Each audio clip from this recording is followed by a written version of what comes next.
Thank you, Dr. Murli, for including me in the instruction course. I do not have any financial interest to disclose.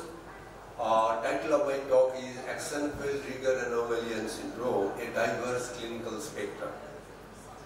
More than 100 years ago, exactly, in the year 1920, Axenfeld reported a case where there was a prominent line in the inner aspect of the peripheral cornea near the limbus, and there were iris strands attached to it, from the peripheral iris to the line. Starting 1930s, Rieger reported similar findings but with additional changes in the iris. Later on, this was known as Axenfeld's anomaly, Rieger's anomaly, Rieger syndrome, Axenfeld-Rieger syndrome. It is a syndrome complex, it's a manifestation of the disease, and here is a situation. A newborn baby presented with a bilateral appearance like this. Cornea is little hazy and prominent solvable line is there. And when we saw the baby, I was interested immediately. I'll come to this story later on. Immediately interested in seeing the eye of the mother, and we saw similar finding. The finding can be associated with serious change or the extensive change in the iris in the form of iris atrophy, correctopia, ectopia, UV, etc. In some of the situations, there may be associated dental abnormality and facial bone abnormality. Now, the common features of this syndrome complex is bilateral affliction, positive family history most of the time, no gender predilection, frequent non-ocular developmental defects like dental defects and bone abnormality, and the high incidence of secondary glaucoma. Glaucoma can happen up to over more than 50% of the patients present with this syndrome. Here is the artist diagram showing what are the structures in the anterior segment involved in the process of developmental abnormality. Presenting a case of Axenfeld-Rieger anomaly, which was associated with extensive changes in the iris and iris hole formation. Look at the gonio anomaly. The iris, attachments from the peripheral iris to the prominent solvage line, which is very typical of this syndrome. Presenting another case where it was associated with extensive change in the corneal endothelium, as you can see here. Now, as I told, more than 50% of the patient will have glaucoma, and glaucoma can manifest at any age, at birth, in the form of congenital glaucoma, like primary congenital glaucoma, and some of the cases will present later on in early childhood to young adulthood. Now, when it presents at birth, it mimics, congenital glaucoma associated with the anterior segment change, which I have just described. The mechanism of glaucoma are multifactorial. Like primary congenital glaucoma, there may be gonio anomaly, where the iris is inserting directly on the trabecular meshwork, or this angle separation has not happened. In addition to that, there are changes in the Slem's canal trabecular meshwork complex. In some of the situations, in the advanced stage of the disease, actually, intraoperatively, we cannot locate Slem's canal because of just the fact that advanced stage can lead to dysgenesis or atrophy in the structure of Slem's canal. Noel Rice, in the year 1977, presented a series of patients where the results of goniotomy is extremely poor, to the extent that he finally commented goniotomy is probably contraindicated in case of Axenfeld-Rieger anomaly. One important thing is, if it is associated with corneal edema, technically it is difficult. Additional difficulty is in the gonio abnormality, where the iris strands bridging from the peripheral iris to the prominent solvage line. Compared to gonio anomaly, probably alternative technique of trabeculotomy ab externo is still possible. You can dissect the Slem's canal. If the Slem's canal can be dissected, with the metal probe, you can do the trabeculotomy part. In the process, you can see the tension on the prominent iridocorneal adhesions, and that is there, no problem, you can do. In most of the cases, we prefer to perform primary combined trabeculotomy and trabeculectomy, thinking that the trabeculotomy will take care of the goniodystenesis and the trabeculectomy part will bypass the episcleral venous pressure and directly drain the fluid from the anterior chamber through the ostium into the subconjunctival space. And that's the reason we feel that this is the ideal technique for this difficult situation. Here is the surgical intraoperative technique. Trabeculectomy is being done, then the iridectomy, and then the conjunctival closure is done with atriovital suture. Long ago, in the year 2016, we looked at the 20 years data, 1990 to 2010. We were interested in what is the result of primary combined trabeculotomy, trabeculectomy in early onset glaucoma. By early onset, we mean at birth or neonatal onset, plus when the patient is presenting with glaucoma within 3 years of age. And here is the Kaplan-Meier survival analysis.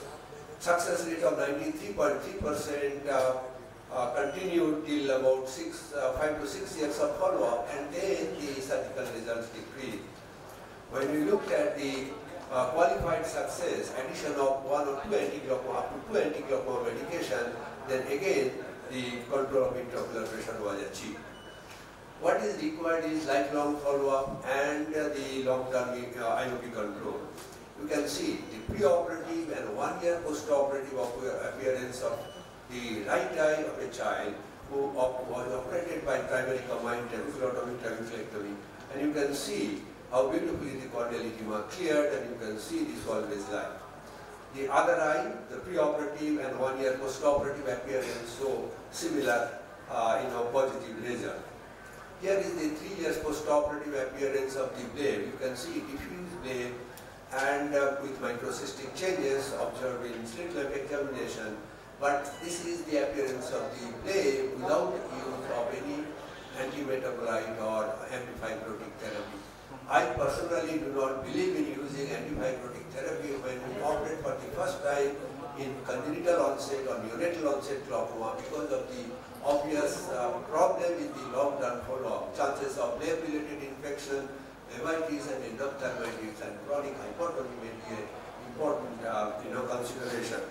So, because I do not use intraoperatively mitomycin, what I have done is changing the surgical technique just for the number of sutures, triangular-scleral flap, limbus-based conjunctival layer, limbus-based triangular-scleral flap. At the end of surgery, closure of the surgical scleral flap is done with 1 tenonylon suture at the apex, avoiding the side sutures.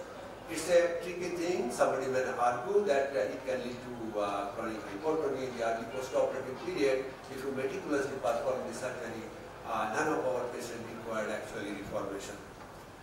Coming to the topic, a clinical manifestation in the 2 generation actually. The boy here and the girl, the mother was the patient clinical picture but no glaucoma. This is the appearance of the anterior segment, a 1-week-old child, immediately it's a neonatal onset glaucoma. When we saw, it's a very thought-light examination, diagnosis is very well established with that. But immediately I looked at the mother of the child. Mother had similar typical findings. I was interested in asking, is there any other sibling? Yes, the elder sibling was there, but they could not drop the child, elder child. I was interested in seeing that in successive visits. They brought the child, we examined. We did primary combined trabeculotomy, trabeculectomy for both the eyes in the same operative session, continued for 5 years follow-up. We saw at 5 years, because of trauma, the right eye developed problem and it was thiasical. The other eye having normal vision without any anti-glaucoma medication. Here is the child. We followed for about 13 years to establish that yes, glaucoma is developing, and then we operated on the child one by one, first on the right eye and then on the left eye, combined trabeculotomy, trabeculectomy. You can see ASOCT picture of the child, and the child developed a field defect at which we decided to operate, and here is the mother's eye. typical feature, typical gonio anomaly, severe fall, but no glaucoma, followed up for about 25 years. So here is the diverse clinical manifestation. Optic disc is normal, acuminata, and the field chatting is normal. So here is the family, a perfect example of Axenfeld Rieger anomaly with diverse clinical manifestation. So thank you. This is the for the comprehensive overview. So are there any set of cases where you advocate doing a genetic screening? Because we have seen as a cornea specialist, particularly families with a FOXC1 mutation. yes. They have endothelium similar to the fuchs, and the cornea tend to decompensate. Yeah, the genetic study is going on. Each and every patient of this kind are included in the genetic study. As you told, the FOXC1 is within mutation. Okay. But what has been your experience, Axenfeld Rieger syndrome?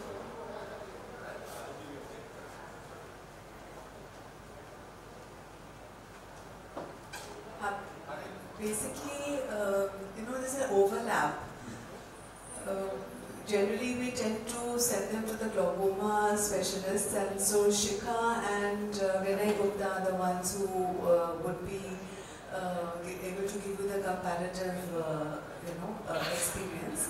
But the beauty of that surgery, where you see that operated drab, with that very beautiful result, I must say. And I had a little curiosity from the cornea point of view. There were two eyes where you had shown that prominent Schwalbe's line is more like a D shape. And the rest of the cornea is clear. So it's very interesting because it's supposed to be prominent Schwalbe's line. It's come sort of paracentral, so what is beyond and the cornea is clear beyond. So it's very fascinating. Do you have ASOCT in my patient?